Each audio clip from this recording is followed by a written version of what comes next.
Lecture du livre du prophète Amos. Écoutez ceci, vous qui écrasez le malheureux pour anéantir les humbles du pays, car vous dites: quand donc la fête de la nouvelle lune sera-t-elle passée pour que nous puissions vendre notre blé? Quand donc le sabbat sera-t-il fini pour que nous puissions écouler notre froment? Nous allons diminuer les mesures, augmenter les prix et fausser les balances. Nous pourrons acheter le faible pour un peu d'argent, le malheureux pour une paire de sandales. Nous vendrons jusqu'au déchet du froment.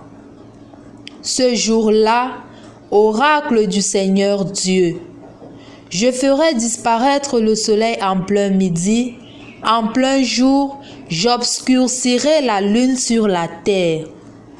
Je changerai vos fêtes en deuil, tous vos chants en lamentation. Je vous obligerai tous à vous vêtir de toile à sac, à vous raser la tête. Je mettrai ce pays en deuil comme pour un fils unique, et dans la suite des jours, il connaîtra l'amertume. Voici venir des jours, oracle du Seigneur Dieu, où j'enverrai la famine sur la terre. Ce ne sera pas une faim de pain ni une soif d'eau, mais la faim et la soif d'entendre la parole du Seigneur. On se traînera d'une mer à l'autre, marchant à l'aventure du nord au levant, pour chercher en tout lieu la parole du Seigneur, mais on ne la trouvera pas. Parole du Seigneur. Au nom du Père, du Fils et du Saint-Esprit. Amen. Loué soit Jésus-Christ. Aujourd'hui encore, nous continuons le discours d'Amos, l'échange. Il y a de cela quelques temps, on voyait comment est-ce qu'il décriait la situation du peuple. Après, on a constaté justement les complots qu'on dressait contre lui. Et justement, hier, nous avions vu comment Amazias était en train de le convaincre. Il rappelle à Amazias que sa vocation n'est pas une vocation de recherche d'un gain, mais c'est un appel de Dieu qui le pousse à servir Dieu fidèlement malgré les difficultés. Aujourd'hui, nous écoutons encore Amos qui continue à décrier les injustices des puissants sur les faibles, les injustices de ceux qui ont le pouvoir sur ceux qui n'ont pas de pouvoir, sur ceux qui sont faibles. Et justement, cela s'applique encore aujourd'hui. C'est pour cela que je voudrais qu'on médite profondément sur ces injustices qui font souffrir notre monde. Et je crois que personne n'est indifférent de la situation qui se vit dans le monde actuellement. Et comment est-ce que les puissants, regardant la situation d'un pays, oublient aussi la situation d'un autre. Il y a des personnes qu'on peut les laisser souffrir et d'autres sur lesquelles on pourrait facilement s'attarder et d'autres qu'on pourrait facilement aider. Pourtant, d'autres sont en train de croupir. J'ai regardé la situation des immigrants.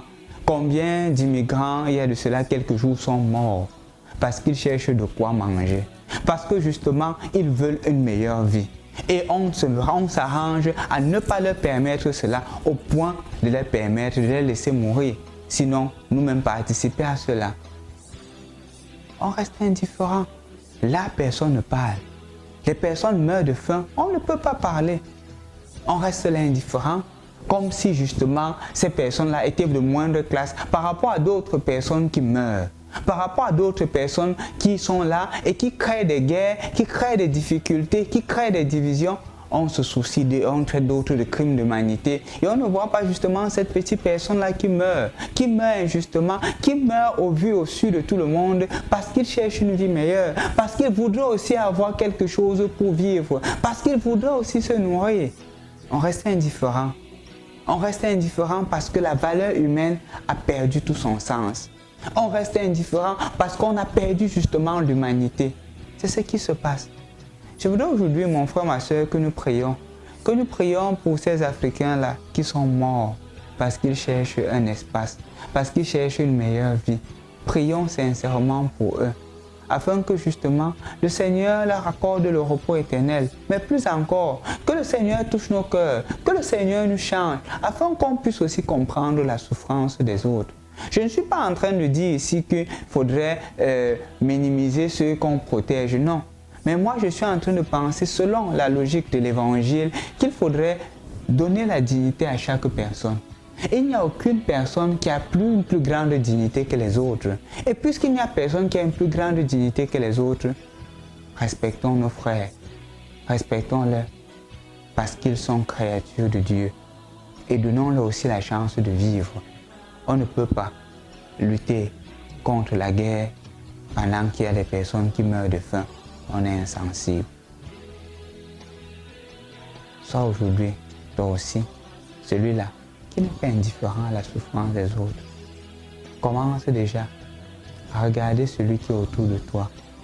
Commence à le voir avec un regard de miséricorde. L'ayant vu avec le regard de miséricorde, sois capable de le relever. Parce que si tu ne le fais pas, si nous ne le faisons pas, demain ou après-demain, nous serons aussi comme ces grandes nations qui ne tiennent que des discours en faveur de la faim, en faveur de la souffrance, mais concrètement, il n'en sera rien. Au nom du Père et du Fils et du Saint-Esprit. Amen.